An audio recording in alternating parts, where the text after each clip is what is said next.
वक्रतुंड महाकाय सूर्यकोटी समप्रभा निर्विघ्नं कुरु मे देवो सर्वकार्येषु सर्वदा. पुंडलीकवरदारी विठ्ठल श्री ज्ञानदेव तुकाराम.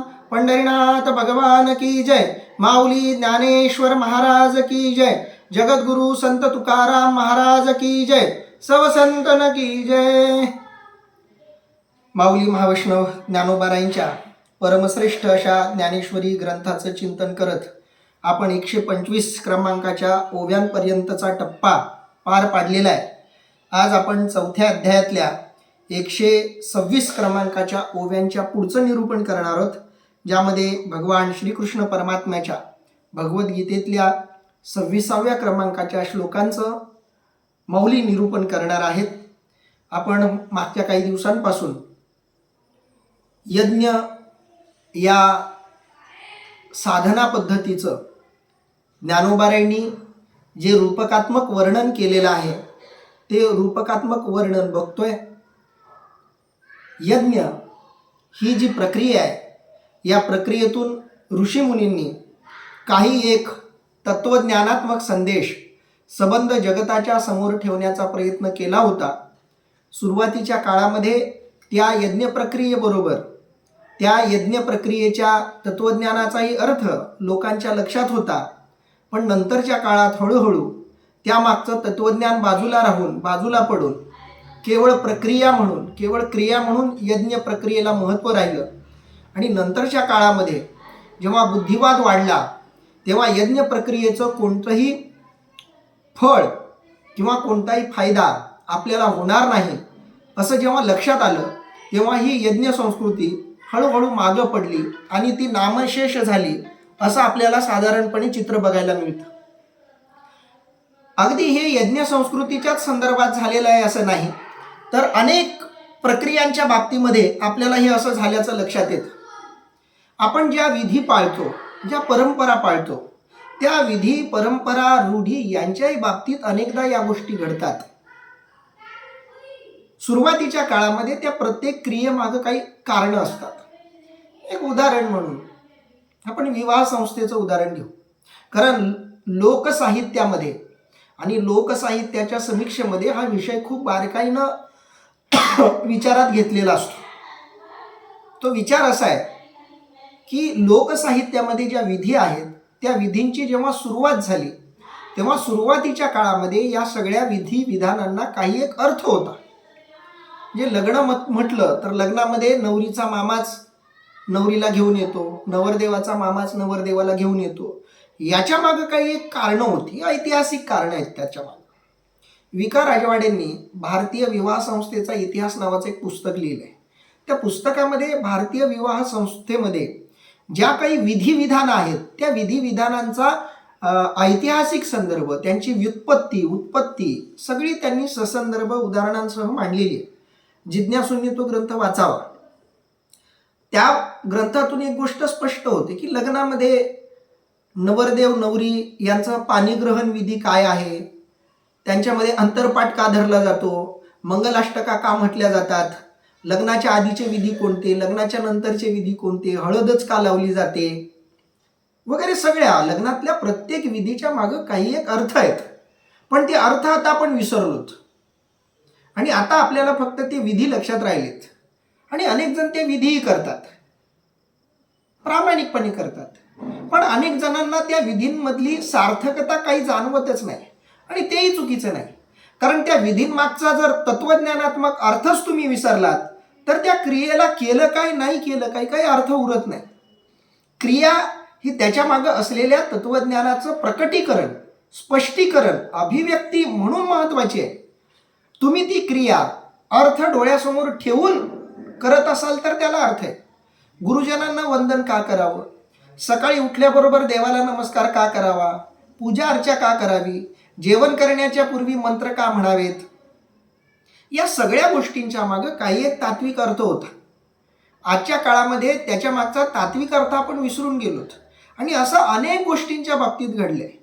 गुढीपाडवा का साजरा करायचा, दिवाळी का साजरी करायची, होळी का साजरी करायची, गणेशोत्सव का साजरा करायचा, शिवजयंती का साजरी करायची, कोणताही धार्मिक उत्सव आपण का साजरा करतो, तो उत्सव सुरू करण्यामागं, त्या उत्सवातल्या प्रत्येक विधिविधानांच्या मागं काही एक तत्वज्ञान होतं, काही कारणं होती. आणि त्या कारणांमुळं, त्या तत्वज्ञानामुळं त्या क्रिया करणं, त्या विधी करणं लोकांना महत्त्वाचं वाटत होतं. ग्रहपूजन का करायचं? माणूस मेल्यानंतरचे विधी का करायचे? गरुड पुराणामध्ये माणूस मेल्यानंतर कोणकोणत्या विधी का करायच्या याचं वर्णन बऱ्याच प्रमाणामध्ये आलंय. त्या प्रत्येकाची काही कारणं होती. की प्रेताला स्नान का घालायचं, प्रेताच्या तोंडात तुळशीची पानं का ठेवायची, कानं नाकं बंद का करायची, लवकरात लवकर त्या प्रेताची विल्हेवाट का लावायची, त्याला तिरडीवरच का ठेवायचं, जाळायचं कुणाला, पुरायचं कुणाला, या सगळ्याची शास्त्रीय कारणं होती. अतिशय अभ्यासपूर्वक, अतिशय शास्त्रीय वैज्ञानिक पद्धतीनं या सगळ्या नियमांची बांधणी आपल्या जुन्या लोकांनी केलेली होती. नंतरच्या काळात आपण त्या विधींना लक्षात ठेवलं, ती क्रिया प्रक्रिया लक्षात ठेवली, पण ती क्रिया प्रक्रिया आपल्याला काय सुचवू इच्छिते त्या गोष्टी आपण विसरून गेलो. आणि म्हणून नंतरच्या काळात त्या क्रियेला काही अर्थच राहिला नाही. कारण ती क्रिया ही केवळ मृत क्रिया ठरली. क्रियेमागं जर भावच नसेल, क्रिया करण्यामागं काही तत्वज्ञानच नसेल, तर ती क्रिया केली काय नाही केली काय काही फरक पडत नाही. आणि म्हणून कोणतीही क्रिया करण्यापूर्वी ती क्रिया का केली जाते हे आपण समजून घेतलं पाहिजे. तुम्ही पूजेला बसलात तर ब्राह्मण मंत्र म्हणतोय, ब्राह्मण सांगतोय फूल वाहा, ब्राह्मण म्हणतोय तांदूळ वाहा, कुंकू लावा, हातात तांब्या घ्या वगैरे वगैरे तो सांगतो. पण तो ते का सांगतोय? काही ब्राह्मण पुजारी वगैरे जे असतात ते तो मंत्र काय सांगतोय, त्या मंत्रामागचा अर्थ काय, तो मंत्र का म्हणायचा याचा आधी सगळा अर्थ आधी सांगतात आणि मग ते मंत्र म्हणतात. अशा वेळी मंत्र म्हणताना, ती क्रिया करताना एक अर्थ येतो आणि एक आत्मविश्वासानं ती क्रिया घडते. मी कधी पूजेला बसलो तर त्या ब्राह्मणाला आधी सांगतो, मी काय करू हे सांगण्यापूर्वी मी ते का करू आणि तुम्ही जो मंत्र म्हणताय त्याचा अर्थ काय हे मला सांगा, म्हणजे त्या मानसिकतेतून मी ते करीन. पाणी वाहायचं तर कोणत्या मानसिकतेतून वाहायचं? सुपारीला गणपती समजायचं हे ब्राह्मणानं सांगितल्याशिवाय कळत नाही. नाहीतर सुपारीवर पाणी वाहा, तुम्ही सुपारी समजूनच सुपारीवर पाणी वाहाल तर तुम्ही सुपारीवरच पाणी वाहिले. पण मंत्रात गणपती सुपारीच्या रूपानं तुमच्या समोर उपस्थित आहेत, नवग्रह त्या सुपारीच्या रूपानं अस्तित्वात आहेत. या सगळ्या गोष्टी जर तुम्हाला समजून सांगितल्या ब्राह्मणानं किंवा पुजारी कुणी असो, तर त्याच्यानंतर तुम्ही जेव्हा ती क्रिया करता तेव्हा त्या क्रियेत एक अर्थपूर्णता येते. एकनाथ महाराज सुद्धा सांगतायत की अर्थ माहीत असल्याशिवाय ग्रंथ वाचू नयेत. ग्रंथाचा अर्थ समजून घ्यावा मग वाचन करावं. अर्थ समजून केलेलं वाचन हे केवळ वाचन राहत नाही, ते पारायण असतं. पारायण म्हणजे वाचन नाही. पारायण वेगळं आणि वाचन वेगळं. वाचनामध्ये तुम्हाला अर्थ समजला काय नाही समजला काय, पण पारायणामध्ये तुम्हाला अर्थ समजला पाहिजे. तुम्ही ज्ञानेश्वरी समजून घेऊन ज्ञानेश्वरी पारायण केलं तर प्रत्येक ओळ तुम्हाला समजत जाईल. माऊली आत्ता काय सांगतायत, कशाचं वर्णन करतायत हे समजून घेत घेत ज्ञानेश्वरी वाचली की त्या पारायणाचा एक वेगळा आनंद तुम्हाला मिळेल. आणि केवळ वाचन करत राहाल तर ती एक क्रिया होऊन जाईल. आणि क्रियाच करायची तर ज्ञानेश्वरी वाचा किंवा दुसरा काही ग्रंथ वाचा, कादंबरी कथा वाचा, काही फरक पडणार नाही. तशी क्रिया करताना, विधी करताना, कोणतीही रूढी परंपरा पाळताना त्या रूढी परंपरेमागचे अर्थ, त्याचं मागचं काही कारण, ते सगळं आपण बारकाईनं तपासलं पाहिजे, शोधलं पाहिजे. शोधून तपासून ते पटलं तर ते केलं पाहिजे.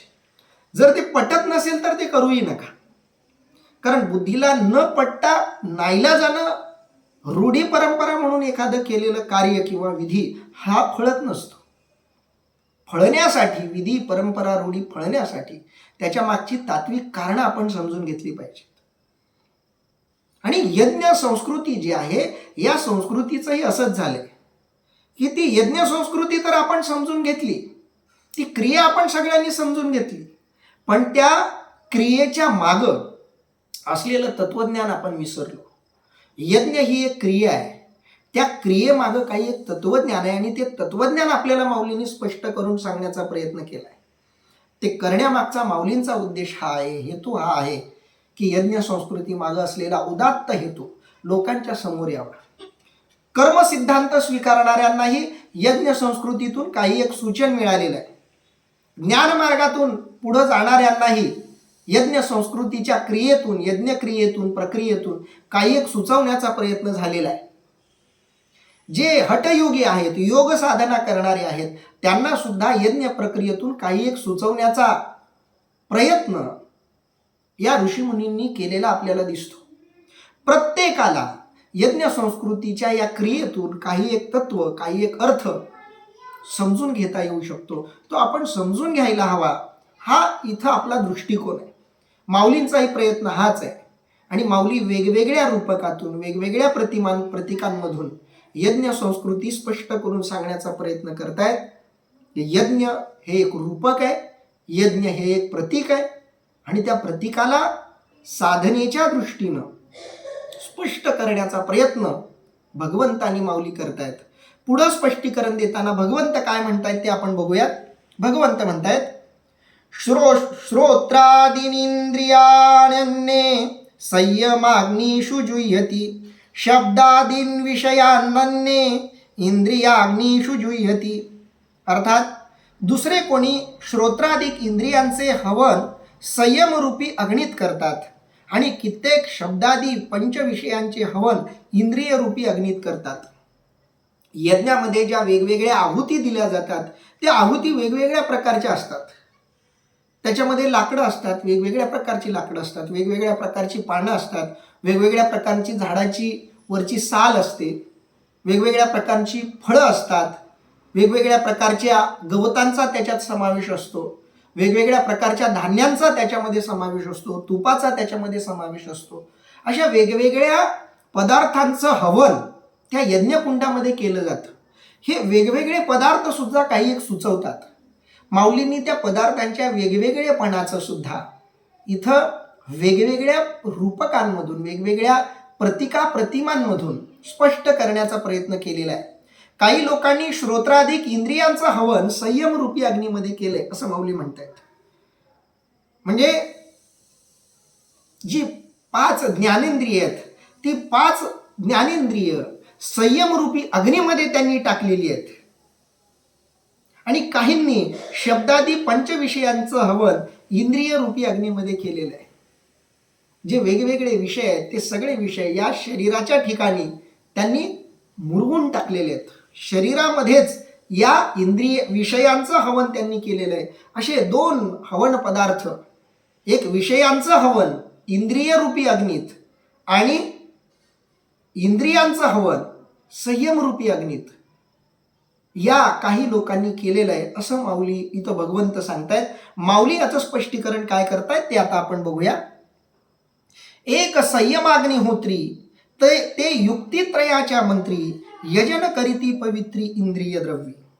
अर्थात कोणी अंतःकरण निग्रह रूप अग्नीचे हवन करणारे पवित्र अशा इंद्रिय रूप द्रव्यांचे शरीर, मन आणि वाणी यांचे नियमन याच मंत्रांनी यजन करतात. अर्थात काही लोकांनी संयमाग्निहोत्री, संयमरूपी अग्निहोत्रामध्ये, संयमरूपी अग्निकुंडामध्ये ते युक्तित्रयाच्या मंत्री, युक्तित्रय म्हणजे काय, शरीर, मन आणि वाणी या तिघांना युक्तित्रयाच्या मंत्री असं म्हटलंय. शरीर, मन आणि वाणी या तिघांवरचं नियंत्रण मिळवायचं. या तिघांवर मिळवलेले नियंत्रण हाच जणू मंत्र आहे. माऊलींनी खूप महत्वाची गोष्ट इथं सुचवलेली आहे. या 3 गोष्टींवर नियंत्रण मिळवलं की आपोआप संयमाचा अग्नी प्रज्वलित होतो. पहिली गोष्ट शरीर, शरीरावर नियंत्रण पाहिजे. शरीरावर नियंत्रण म्हणजे काय, शरीरातल्या प्रत्येक अवयवावर नियंत्रण पाहिजे. बोलण्यावर नियंत्रण पाहिजे, बघण्यावर नियंत्रण पाहिजे, ऐकण्यावर नियंत्रण पाहिजे, नाकावर नियंत्रण पाहिजे, त्वचेवर नियंत्रण पाहिजे, हातापायांवर, सगळ्या इंद्रियांवर नियंत्रण पाहिजे. जर इंद्रियांवर नियंत्रण प्रस्थापित नाही केलं तर इंद्रिय स्वैराचारी होतात. डोळ्यांना मग जे बघावं वाटलं तिकडं या शरीराला डोळे घेऊन जातात. कानाला जे ऐकावं वाटेल तिकडं या शरीराला कानं घेऊन जातात. जे तोंडातून बोलावं वाटेल ते हे तोंड बोलायला लागतं. शरीराला जे सुख हवं तिथं सगळं शरीर घेऊन जाण्याचं काम त्वचा नावाचा इंद्रिय करायला लागतो.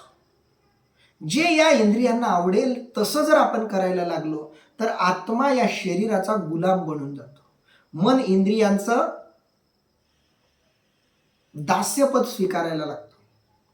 गुलाम बनतं मन या शरीरांचं जेव्हा शरीराची प्रत्येक इच्छा पूर्ण केली जाते.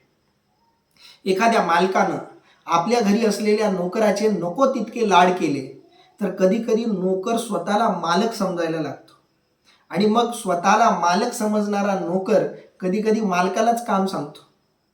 आणि जो मालक आपल्या नोकरावरचं नियंत्रण गमावून बसलाय तो मालक मग नोकरांची नोकरी करायला लागतो, चाकरी करायला लागतो. असे बरेच मोठमोठे लोकही मी बघितलेत की जे आपल्या नोकराचं म्हणजे हाताखाली ज्याला काम करण्यासाठी ठेवलंय त्याचं जास्त ऐकतात. कारण त्यांच्याकडे स्वतःचा विवेक नाही, स्वतःची बुद्धी नाही, स्वतःचा आत्मविश्वास नाही. न्यूनगंडानं पछाडलेल्या अनेक लोकांचे नोकर त्यांचे मालक बनतात. अध्यात्मामध्ये सुद्धा, आध्यात्मिक जीवनामध्ये सुद्धा असं होता कामा नये. इंद्रिय हे मनाच्याच नियंत्रणात असले पाहिजेत. मनावर इंद्रियांचं नियंत्रण प्रस्थापित झालं की मग मन इंद्रियांचं गुलाम बनतं. आणि मन इंद्रियांचं गुलाम बनलं की मग स्वैराचाराला काही शेवटच नाही आणि अधःपतनाची खोलीही मोजता येणार नाही. आणि म्हणून सगळ्यात आधी शरीरावर नियंत्रण मिळवलं पाहिजे. काय बघावं काय बघू नये. डोळ्यांना काही दिसलं की डोळ्यांनी लगे परवानगी घेतली पाहिजे की हे बघणं योग्य आहे की नाही. हे जे आत्ता डोळ्याला दिसतंय हे मी पुन्हा बघत राहू की नको. कानाला काही ऐकू आलं तर कानानं विचारलं पाहिजे मनाला की हे जे काही ऐकू येतं हे ऐकणं योग्य आहे की नाही. मी हे ऐकू की नाही, मी हे सोडू का पुन्हा पुन्हा ऐकू. तोंडातून जे काही बोलताय ते बोलण्यापूर्वी मनाकडे संकेत गेला पाहिजे की मला असं असं बोलावं असं वाटतंय, हे मी बोलू की नको. तो संकेत बोलण्याच्या आधी मेंदूपर्यंत गेला, मनापर्यंत गेला आणि मनाची परवानगी घेऊन शब्द बाहेर पडले. याचा अर्थ तोंड मनाच्या नियंत्रणात आहे. विशिष्ट असा शारीरिक सुख भोगावंसं वाटलं तर आधी मनापर्यंत संकेत गेले पाहिजेत की हे सुख या शरीराला, या त्वचेला द्यायचं की नाही. जर विवेकानं मनानं परवानगी दिली मग ती क्रिया घडली तर समजायचं मनाच्या नियंत्रणात शरीर आहे. पायानं जाण्यापूर्वी परवानगी घेतली पाहिजे, मला इथं जायचंय, जाऊ का. मनानं परवानगी दिली जा, मग शरीर गेलं, पाय गेले तर समजायचं पाय मनाच्या नियंत्रणात आहेत. अशी सगळी इंद्रिय मनाच्या नियंत्रणात असली म्हणजे इंद्रियांचं हवन संयमरूपी अग्नीत झालं असा त्याचा अर्थ आहे. दुसरं हवन, दुसरा जो पदार्थ आहे हवनाचा तो आहे मन. जर शरीर मनाच्या नियंत्रणात राहिली तर मन अनियंत्रित होण्याची शक्यता असते. कारण तुम्ही एखाद्या नोकराला हाताखाली ठेवले आणि त्या नोकराच्या हाताखाली काही लोकांना ठेवले तुम्ही, तर तुमचा नोकर त्याच्या हाताखाली असलेल्या सगळ्यांना नियंत्रणात ठेवतोय पण तोही तुमच्या नियंत्रणात असला पाहिजे. तसं मनानं सगळ्या इंद्रियांवर नियंत्रण ठेवले, पंच विषयांवर, पंच कर्मेंद्रियांवर, पंच ज्ञानेंद्रियांवर पूर्णपणे नियंत्रण ठेवले, पण मन आत्म्याचं ऐकत नाहीये. मन आत्म्याचं अस्तित्वच नाकारतोय. तो स्वतःच मालक झाल्यासारखा वागतोय. अनेक नोकर मीच मालक आहे अशा भूमिकेतून जगत वावरत असतात. अनेक कॉन्स्टेबल मीच डॉक्टर आहे किंवा मीच आता पोलीस आहे अशा पद्धतीच्या भावनेत जगत असतात.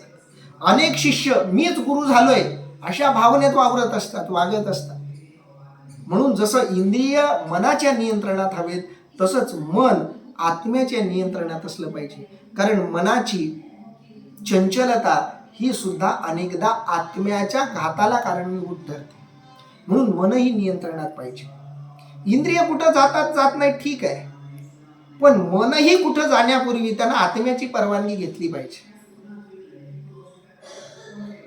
आत्मा मनात वर नियंत्रण ठेवण्यासाठी. कारण मन प्रकृतीनं बनलेलं आहे, मनामध्ये प्रकृतीचा अंश आहे. म्हणून ही प्रकृती पुरुषाच्या नियंत्रणात असली पाहिजे, परमात्म्याच्या नियंत्रणात असली पाहिजे. त्या प्रकृतीनं म्हणजे मनानं आत्म्याची आज्ञा डावलता कामा नये. आत्म्यानं सांगितलं हे कर तर तेच मनानं केलं पाहिजे. मनाला एखादी गोष्ट आवडते आणि आत्म्याला आवडत नसेल तर आत्म्याला ती गोष्ट आवडत नाही म्हणून मनानं ती नाकारली पाहिजे. तर समजायचं की मन रूपी हवन पदार्थ संयमरूपी अग्नीमध्ये जळालेला आहे. संयमाग्नीमध्ये मनही जळालेलं आहे आणि मन या संयमरूपी अग्नीमध्ये जाळलं पाहिजे. तिसरी गोष्ट आहे वाणी. इंद्रियांचाच एक भाग असलेली वाणी, पण या वाणीला अध्यात्मामध्ये साधनेमध्ये खूप महत्त्व आहे. कारण वाणी ही मनावर थेट प्रभाव करत असते आणि मन आत्म्यावर थेट प्रभाव करत असते. म्हणून साधना जर तुम्ही बघितल्या तर सर्वाधिक साधना ह्या मौखिक आहेत. मुखातून करावयाच्या साधनांचं प्रमाण तुम्हाला जास्त दिसेल. बाकीच्याही कोणत्या साधनेला तुम्ही मुखातून निघणारी साधना जोडली गेलेली बघाल. पायवारी करायचे त्याच्यात मौखिक साधना महत्वाची आहे. भगवंताचं रूप बघताय त्यातही वाचिक साधना महत्वाची आहे. भगवंताचं गुणगान ऐकताय तिथंही वाचिक साधना महत्वाची आहे. वाचिक साधना ही साधनेचा एक महत्वाचा भाग आहे, महत्वाचा वाटा आहे वाचेचा साधनेमध्ये.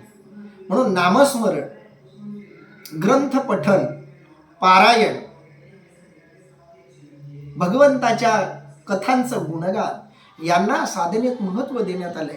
कारण वाचा ही खूप लवकर उद्धारालाही कारण ठरते आणि लवकर पतनालाही कारण ठरते. म्हणून वाणी नियंत्रित असली की साधना सोपी जाते आणि वाणी नियंत्रणात नसली की साधना कठीण जाते.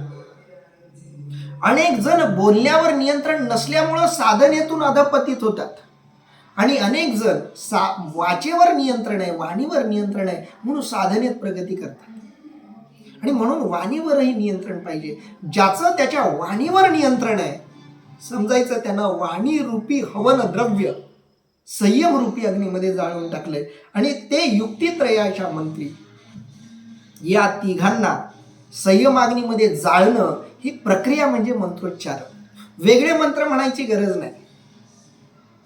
तुम्ही तुमच्या इंद्रियांवर, तुमच्या मनावर, तुमच्या सर्व शरीरांवर, वाणीवर नियंत्रण ठेवत असाल तर वेगळे मंत्र म्हणायची गरज नाही. ती संयमाची प्रक्रिया, नियंत्रणाची प्रक्रियाच मंत्रोच्चारण होते आणि सर्वश्रेष्ठ मंत्रोच्चारणाची प्रक्रिया आहे.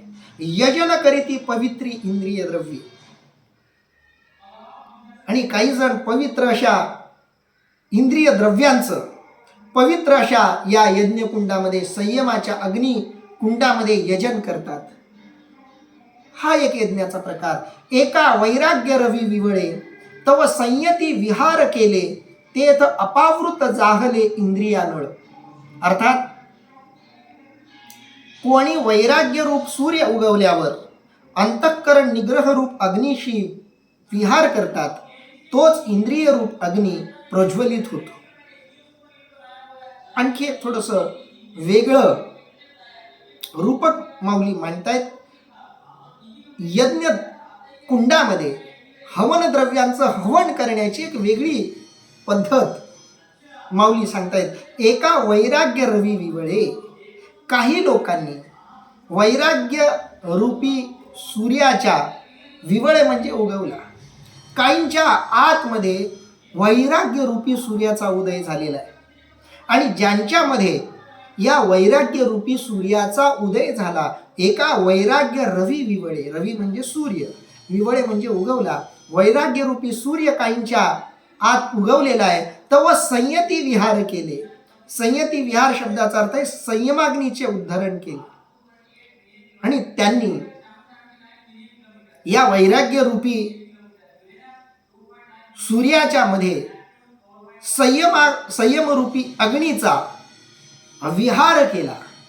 विहार या शब्दाचा अर्थ आहे सहवास, जन्माला घातलं, निर्माण केलं या अर्थ. आणि त्यांनी त्या वैराग्य रूपी सूर्याच्या मध्ये संयमाचा अग्नी पेटवला, ते तर अपावृत्त झाले इंद्रिया नळ. अपावृत्त झाले शब्दाचा अर्थ आहे प्रज्वलित झाले इंद्रिया नळ.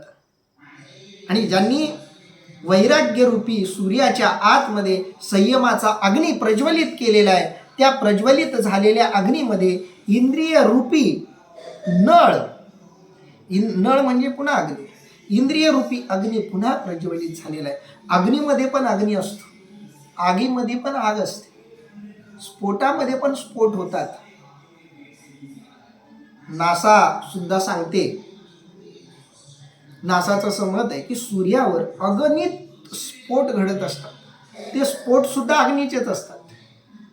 अग्नीचेच स्फोट अग्निरूपी सूर्यात घडत असतात. तसं रविरूप सूर्यच, संयमरूप त्यात अग्नी आणि त्यात पुन्हा इंद्रिय रूप अग्नी, असा तो अग्नी प्रज्वलित होतो.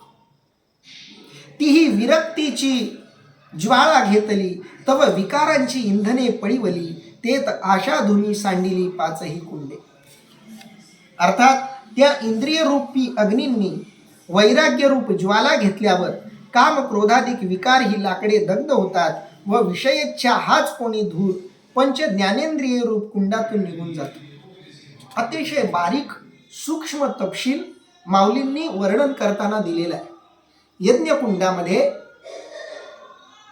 हवनद्रव्य पडतं, जे जाळण्यासाठी वापरलेले जे पदार्थ आहेत त्याला आपण हवनद्रव्य म्हणतो. ते टाकल्याच्या नंतर अग्नीही प्रज्वलित होतो आणि धूरही निघतो. आगीचं हे वैशिष्ट्य आहे.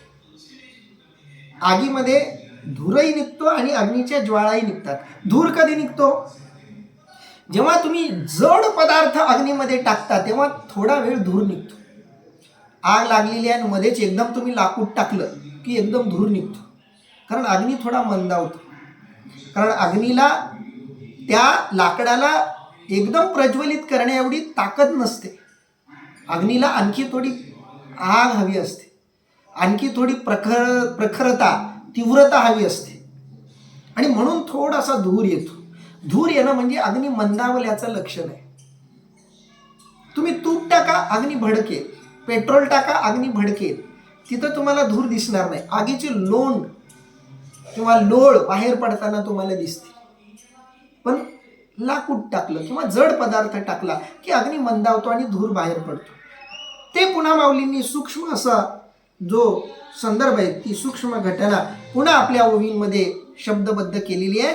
तीही विरक्तीची ज्वाळा घेतली, आणि त्या अग्नीमध्ये म्हणजे वैराग्य रूपी सूर्य, त्याच्यामध्ये संयम रूपी अग्नी, त्याच्यामध्ये पुन्हा इंद्रिय रूपी अग्नी, आणि त्या अग्नीमध्ये पुन्हा तीही विरक्तीची ज्वाळा घेतली, आणि त्याच्यामध्ये वैराग्याची, विरक्तीची पुन्हा ज्वाळा वेगळी प्रज्वलित झालेली आहे, बाहेर आलेली आहे. अग्नीतून ज्वाळा बाहेर येईल.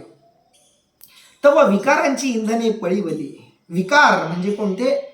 षडविकार, काम, क्रोध, लोभ, मोह, मद, मत्सर असे जे विकार आहेत, या विकारांची इंधने पळीवली. पळीवली म्हणजे पेटली. विकार जेव्हा विरक्तीमध्ये पडतात तेव्हा थोडा धूर येतो. बारकाईनं समजून घ्यायचा आहे हा विषय.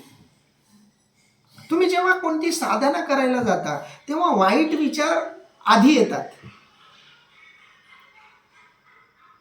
हे साधनेचं वैशिष्ट्य आहे. तुम्ही कोणत्याही साधनेला बसा, नामस्मरण करायला बसलात तुम्ही की मग एक एक वासना मनामध्ये जागा करायला लागते, फडफड करायला लागते. ते विकार जागे होतात, लगेच येतात, आजूबाजूला घिरट्या घालायला लागतात. तुमची साधना खंडित व्हावी, बाधित व्हावी, याच्यासाठी विकारांचा तो एक प्रयत्न असतो. तुमची ती परीक्षा पण असते. तुम्ही जर तिथं भुललात आणि त्या विकारांकडे मन जाऊ दिलं आणि साधना थांबवली तर समजायचं विकार जिंकले. पण विकार येऊ द्यायचं, विकार येणार. तुम्ही चांगल्या कामाला तयार झालात त्या क्षणाला वाईट गोष्टी तुमच्या आजूबाजूला येणार. लोकांच्या रूपाने येतील, नसतील तर विचारांच्या रूपाने येतील. चांगलं काही करायला गेला तर आधी वाईट लोक सल्ला द्यायला येतात, कशाला चाललाय तिकडं, कशाला रोज एक एक तास वाया घालवतो त्या आराधनेला बसून? सोडून दे. कुणी सांगणारा नाही आला तर तुमचं मन तुम्हाला सांगायला लागतं. काय गरज आहे रोज रोज ऐकायची, तेच तेच ऐकायची? काय ऐकून फरक पडणार आहे? काय एवढा तुझ्या जिंदगीत फरक पडणार आहे? सोडून दे. असे विचार आजूबाजूला येते. बसलं की कुटुंबाची चिंता सतावायला लागते, कुणीतरी बोलवायला लागते. तुम्ही त्यांना जागा दिली, साधनेकडे दुर्लक्ष झालं की समजून घ्यायचं विकार जिंकले. कारण ते होणार. जेव्हा विकार विरक्तीच्या अग्नीमध्ये जळायला निघतात तेव्हा धूर निघतो. कारण ते विकार सहजासहजी संपत नाही. पिढ्यानपिढ्या सवय लागलेली आहे त्यांना तुमच्याकडून पोसून येण्याची. तुम्ही कित्येक वर्ष तुमच्या घरात एखाद्याला पोसायला ठेवलं आणि त्याला एकदम बाहेर काढायला निघालात तर ते लवकर बाहेर जाणार नाही. तो शेवटपर्यंत प्रयत्न करेल तुमच्या बरोबर राहण्याचा. मग विकारांना तर एवढ्या वर्षांपासून जन्मोजन्मी आपण पोचले, एवढ्यात कसे जाते? म्हणून विकार संपवायचा प्रयत्न तुम्ही सुरू केला की ते विकार आणखी ताकदीनं त्यांची उपस्थिती दाखवण्याचा प्रयत्न करतील. पण त्या उपस्थितीकडे दुर्लक्ष करून आपण आपल्या साधनेवर, आपल्या विचारावर एकनिष्ठ राहिला आणि तुम्ही तुमच्या विचारांवर एकदा एकनिष्ठ राहिलात तर मग मात्र वेळ अशी येईल की ते सगळे विकार तुमच्या या विरक्तीच्या अग्नीमध्ये संपूर्णपणे जळून जातील. तेव्हा विकारांची इंधने पळीवली आणि तेव्हा विकाराची सगळी इंधनं या अग्निकुंडामध्ये विरक्तीच्या अग्नीत जळून जातात. ते तर आशा धुमी सांडिली पाचही कुंडे. आणि जेव्हा धूर येतो तेव्हा तो धूर जागा सोडून देतो. कारण त्याला माहिती आहे इथं आपली काही जागा नाही, आपल्याला इथं कोणी मान देणार नाही, म्हणून धूर निघून जातो. तर हा धूर कोणता आहे? ते तर आशा धुमी सांडिली पाचही कुंडे. पाचही कुंडे या शब्दाचा इथं दिलेला अर्थ आहे पंच ज्ञानेंद्रिय रूपी कुंडातून, या इंद्रिय रूपी कुंडातून आशा रूपी धूर निघून जातो. आशा निघून जाते. त्या विकारांची आशा संपून जाते. त्या विकारांना कळतं आता आपल्याला इथं थारा मिळणार नाही, आपण ही जागा सोडलेली बरी. एखाद्यानं तुम्हाला त्रास दिला, तुम्ही ठरवलंय त्याला घरातून बाहेर काढायचं, तुम्ही निष्ठेनं ठरवल्यावर तुम्हाला म्हणजे त्या व्यक्तीला घर सोडून जावंच लागतं. तसं विकार जेव्हा संपायला निघतात तेव्हा शेवटची धडपड ते करतात. दिवा सुद्धा विझण्यापूर्वी शेवटचा फडफड करतो. त्या फडफड करणाऱ्या अग्नीला जर पुन्हा तेल दिलं तर पुन्हा तो अग्नी जसाच्या तसा प्रज्वलित होईल. विकार फडफडताना तुम्ही विकारांना खतपाणी दिलं तर विकार पुन्हा जिवंत होतील, पुन्हा सशक्त होतील.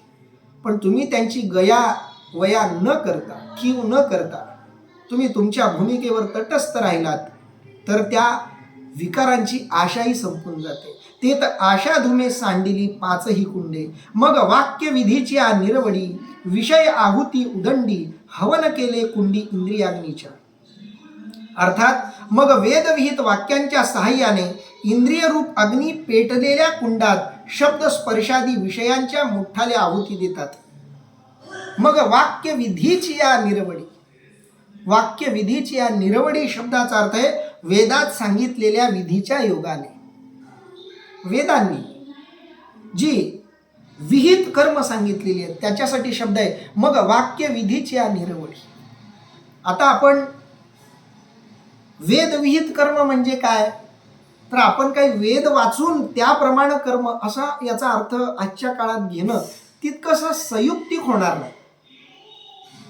आपलं संविधान काय सांगतं, आपली नैतिकता काय सांगते, आपले नीतिनियम आपल्याला काय सांगतात, आपले वाडवडील आपल्याला काय सांगतात, आपली संस्कृती आपल्याला काय सांगते, आपले वडीलधारी लोक गुरुजन आपल्याला काय सांगतात, त्याप्रमाणे आचरण म्हणजे वाक्यविधीची निरवडी या शब्दाचा तो अर्थ आजच्या काळाच्या संदर्भात अधिक संयुक्तिक वाटतो. विषय आहुती उदंडी, त्यांनी त्या वेदविहित अशा कर्मांच्या मध्ये विषयांची आहुती दिलेली आहे. कशी तर उदंडी, उदंडी शब्दाचा अर्थ आहे पुष्कळ, पुष्कळ मोठी आहुती त्यांनी दिलेली आहे. हवन केले कुंडी इंद्रिय अग्नीच्या, आणि या इंद्रिय रूपी अग्नीच्या ठिकाणी त्यांनी वेदविहित अशा विविध विषयांचं हवन केलेलं आहे. म्हणजे या इंद्रियांकडून वेदविहित अशीच कर्म करून घेतलेली आहेत, असा इथं माऊली अर्थ सांगतायत. पुढं माऊली काय म्हणतायत बघूया. पुढं माऊलींनी भगवंताने दिलेल्या पुढच्या श्लोकाचं निरूपण केले. भगवंत काय म्हणतायत. सर्वाणींद्रिय कर्माणि प्राणकर्माणि चापरे आत्मसंयम योगाग्नौ जुह्यति ज्ञानदीपिते.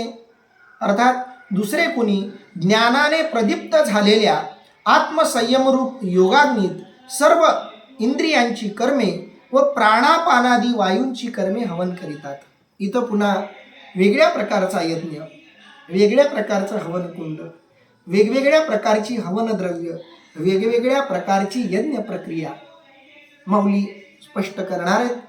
माऊली काय म्हणतायत बघा. एकी यया परिपार्था दोषू क्षाळिले सर्वथा आणि की हृदयारणी मंथा विवेकू केला. अर्थात अर्जुना, अशा प्रकारे कोणी आपल्या दोषाचे क्षालन केले, आणखी काही पुरुषांनी हृदयरूप अरणीवर विवेकाचा मंथा केला. एकी यया परिपार्थ. काही लोकांनी याच्यापेक्षा वेगळंही केलंय. काय केलंय. दोषू क्षाळिले सर्वथा. क्षाळिले म्हणजे संपवले, नष्ट केले, सगळे दोष यांनी नष्ट केले. आणि की हृदयारणी मंथा. हृदयारणी शब्दाचा अर्थ आहे हृदयरूपी अरणीवर, मंथा म्हणजे मंथन, विवेकू केला. हृदयरूपी अरणीवर विवेकरूपी रवीनं मंथन केलं. पुन्हा एक वेगळं रूपक माऊली वापरतात. आपल्याकडं जुन्या काळातल्या माता भगिनी ताक बनवायच्या. ताक बनवण्यासाठी दोन गोष्टी लागतात. एक अरण लागते आणि दुसरा रवी लागतो. हा रवी म्हणजे सूर्य नाही, हा ते ताकामध्ये घुसळण करण्यासाठी. आताही बऱ्याचदा दह्यापासून ताक बनवताना अनेकदा आपण ती रवीसारखा एक लाकडाचं किंवा लोखंडाचं वगैरे स्टीलचं वगैरे ते एक विशिष्ट वस्तू असते, ती अशी घुसळवतो आपण. ती अशी सारखी घुसळवत राहिली की त्याला मध्ये आऱ्या वगैरे असतात, त्याच्यामुळं मधलं जे दही आहे ते मिक्स होतं, पातळ व्हायला लागतं. ते पूर्ण द्रव्य मिक्स व्हायला लागतं, त्याला आपण रवी म्हणतो. आणि ती चरबी वगैरे जी असेल ती इथं कशाचं काम करणार. अरणाचं काम करणार. तर त्या अरणावर या रवीचं मंथन सुरू झालं. तर रवी काय आहे. विवेक हा रवी आहे आणि हृदय हे अरण आहे. अरण हृदयरूपी अरणावर विवेकरूपी रवीनं मंथन सुरू झाले. तो उपशमे निहटला धैर्यवरी दाटीला गुरुवाक्ये काढिला बळकटपणे. अर्थात तो शांतीरूप रज्जूने घट्ट बांधून धैर्यरूप भाराने वरून दाबला व गुरुवाक्यरूप मंत्राच्या साह्याने जोराने घुसळला. तो उपशमे निहटला. उपशम, उपशम शब्दाचा अर्थ तो शांतीरूप रज्जूने घट्ट बांधून धैर्यरूप भाराने वरून दाबला व गुरु वाक्यरूप मंत्राच्या साह्याने जोराने घुसळला. आता तीच प्रक्रिया माऊली थोडी आणखी सूक्ष्मपणे स्पष्ट करतायत. तो उपशमे निहटला धैर्यवरी दाटीला. दाटीला शब्दाचा अर्थ आहे दाबला. उपशम संयमन. इंद्रियांना जे करावं वाटतं त्याच्यापासून इंद्रियांना परावृत्त करणं म्हणजे उपशम. शम म्हणजे काय आणि दम म्हणजे काय. शम दम हे दोन शब्द खूप महत्वाचे आहेत. दम म्हणजे दाबणं, शम म्हणजे न दाबता नियंत्रणात ठेवणं. नियंत्रणात ठेवण्याच्या दोन पद्धती असतात. मुलाला नियंत्रणात ठेवायचं. मुलाला सांगितलं बाळा तू इथं जाऊ नको, मुलाला ऐकलं, हे झालं शम. मुलाला सांगितलंय जाऊ नको तरी तो जायला निघाला, मग त्याला फटका दिला आणि त्यानं ऐकलं, ह्याला म्हणतात दमन. शम आणि दम. इंद्रियांना विकारांकडे जाण्याची जेव्हा इच्छा होते, प्रवृत्ती होते, तेव्हा हे मन या इंद्रियांना सगळ्यात आधी शम नावाच्या मार्गाद्वारा नियंत्रित करण्याचा प्रयत्न करते. मनामध्ये वाईट विचार आले, मनाला काहीतरी करावंसं वाटलं, वाईट चुकीचं असं, आणि आपण मनाला समजून सांगितलं नाही तिकडं जायचं नाही. मनानं ऐकलं, याला म्हणायचं शम. पण मनाला तिकडं जावंसं वाटलं, त्याला तिकडं न जाऊ देता त्याला त्याच्या विरुद्ध अशा हितकारक गोष्टीत वळवणं, त्याला म्हणायचं दमन. तो उपशमे निहटला, धैर्यवरी दाटिला, आणि धैर्यरूपी संयमानं, धैर्यानं त्याच्यावर प्रेशर. कारण जेव्हा तुम्ही रवी घुसळवता तेव्हा त्या घुसळवण्यामुळं रवी त्या प्रेशरनं बाहेर येण्याची शक्यता असते. चाकामध्ये एक प्रेशर तयार होतं, दाब तयार होतो. त्या दाबामुळं ती रवी आपोआप वर येण्याची शक्यता असते.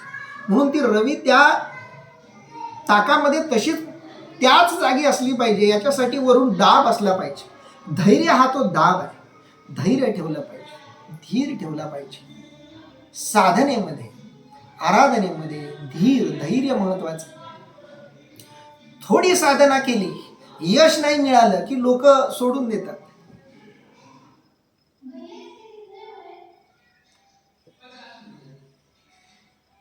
आम्ही कुठं कीर्तनाला, सप्त्याला वगैरे जायचो.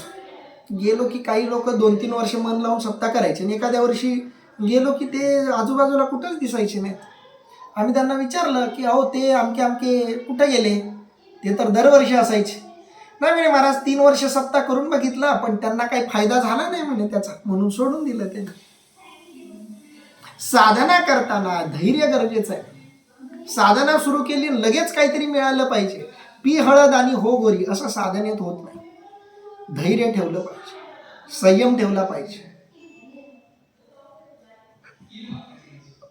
धैर्य हा साधनेत दबाव निर्माण करतो. धीर साधना परिपक्व करायला मदत करतो.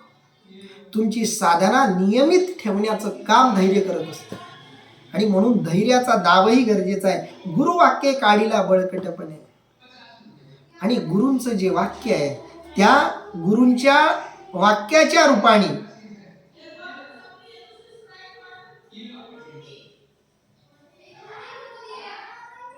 सायाने जोराने घुसळायला. गुरूंची जी वाक्य आहे त्याच्याने ताकद तयार झाली. गुरूंची वाक्य आत्मविश्वास देतात, ताकद देतात. गुरूंचे शब्द कोणत्याही साधनेत तुम्हाला गती देतात. एखादी साधना करताना गुरूंनी सांगितलं खूप चांगली साधना सुरू आहे, साधनेत एक आत्मविश्वास येतो. म्हणून गुरुवाक्ये काढीला बळकटपणे, बळकट. गुरु वाक्य साधनेला बळकट करतात. म्हणून साधना करताना आपले अनुभव गुरुला सांगितले पाहिजेत. तुम्ही तुमच्या गुरुला तुमचे अनुभव सांगितले तर गुरु तुमची साधना बळकट करतात. गुरुवाक्ये काढीला बळकटपणे, कारण ती रवी नुसती हळूहळू हळूहळू घुसळून नाही चालत. ताकद लावून गतिमान अशा पद्धतीत ती घुसळायला लागते. तर लवकर तुम्हाला दह्यापासून ताक मिळेल. अगदी त्या पद्धतीनं साधनेत गती वाढवायची असेल तर गुरु वाक्याचा आधार घेतला पाहिजे, गुरुचा सल्ला वेळोवेळी घेतला पाहिजे. गुरुचा, अनुभवी व्यक्तीचा आधार मिळाला की साधना गतिमान होते. ऐसे समरसे मथन केले, ते तर झडकरी काजा आले, जे उज्जीवन जाहले ज्ञानाग्नीचे. अर्थात असे एकचित्ताने मंथन केल्याने त्याचे फलही सत्वर मिळाले, कारण त्यामुळे ज्ञानाग्नी प्रकट झाला. हेच घुसळवण्याची प्रक्रिया माऊलींनी यज्ञ प्रक्रियेशी पुन्हा जोडलेली, कारण मूळ यज्ञ प्रक्रियेचं वर्णन आहे. आणि ते वर्णन करत करत माऊलींना मध्येच घुसळवणं, रवी घुसळवणं, मंथन ही जी प्रक्रिया आहे ते रूपक आठवलं, आणि हे रूपक या रूपकाला माऊलींनी जोडलं, आणि पुन्हा हे रूपक त्या मूळ रूपकात माऊलींनी समाविष्टही करून टाकलं. ऐसे समरसे मंथन केले. असं समरस होऊन ज्यानं मंथन केलं, ज्यानं धैर्य ठेवला, ज्यानं उपशम ठेवला, ज्याने गुरुवाक्यावर श्रद्धा ठेवली, ज्यानं आपले सगळे दोष जाळून टाकले, ज्यानं विवेक बाळगला, असं मंथन ज्यानं केलं ते तर झडकरी काजा आले, आणि ते गती मिळाल्यामुळं फळही लवकर मिळालं. ते तर झडकरी काजा, काजा म्हणजे फळाला. अंतिम अवस्थेला झडकरी म्हणजे लवकर लवकर झडकरी का झाले, जे उज्जीवन झाले ज्ञानाग्नीचे. उज्जीवन शब्दाचा अर्थ आहे उद्दीपन, प्रज्वलित होणं ज्ञानाग्नीचे, आणि त्यामुळं ज्ञानाग्नी प्रज्वलित झाला. ज्ञानाग्नी त्यामुळं पेटला गेला. पहिला वृत्ती सिद्धीचा संभ्रमू, तो निवर्तोनी गेला धुमू, मग प्रगटला सूक्ष्म विस्फुलिंगू. अर्थात तेव्हा प्रथम वृद्धिसिद्धीचा मोह हाच कुणी दूर निघून गेल्यावर मग सूक्ष्म अशी ज्ञानाग्नीची ठिणगी उत्पन्न झाली. ते तर वृद्धिसिद्धीचा संभ्रम. रिद्धी आणि सिद्धी या दोघी साधनेमध्ये अनेकदा संभ्रम निर्माण करतात. काही लोकांना सिद्धी प्राप्त होते. सिद्धीमध्ये बरेच प्रकार आहेत. वाक सिद्धी अशी एक सिद्धी आहे. वाक सिद्धी म्हणजे बोललेलं खरं होणं. काही लोक अध्यात्मामध्ये पारमार्थिक क्षेत्रामध्ये अशी आहेत की ज्यांचं बोललेलं खरं होतं, आणि अशा लोकांकडं लोकांची गर्दी सुद्धा जमा होते, कारण ते जे बोलतात ते खरं होतं. अर्थात काही साधन आहे, या जन्मातली असेल मागच्या जन्मातली असेल, त्या साधनेमुळं त्यांना वाक्सिद्धी प्राप्त होते. काहींना मनोसिद्धी असते, मनात आणलेलं पूर्ण होतं. काहींना वाक्सिद्धी असते, त्यांच्या तोंडातून निघालेले शब्द कधी खोटे ठरत नाहीत. जे नामसाधना करतात, जे भगवंताच्या चिंतनात वेडे झालेले आहेत, भगवंताच्या सहवासात जे वेडे झालेले आहेत, ज्यांनी ज्ञान साधना केलेली आहे, ज्यांचा अनुभव प्रचंड आहे, अशा लोकांच्या मुखातून निघालेले शब्द कधी खोटे ठरत नाहीत. ती वाचा सिद्धी असते.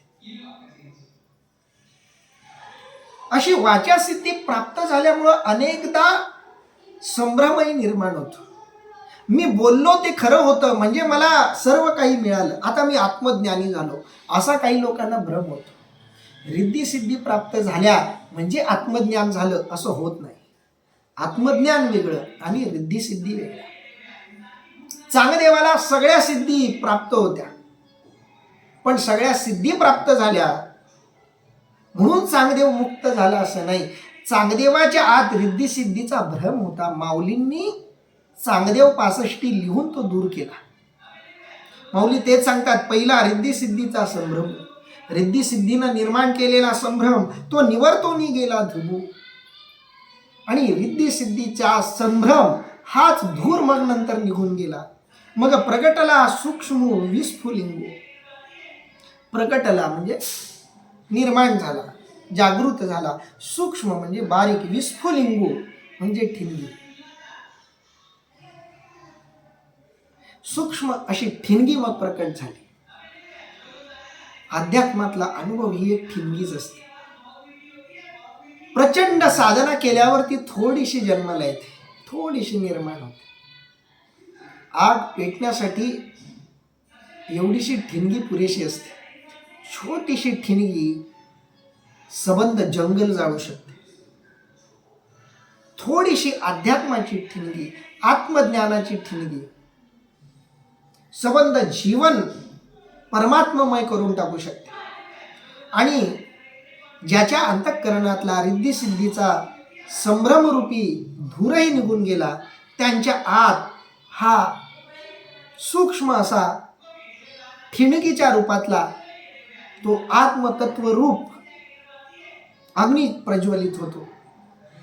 तया मनाचे मोकळे तेची पेटवण घातले, जे यमनियमी हळू वारले आईते होते.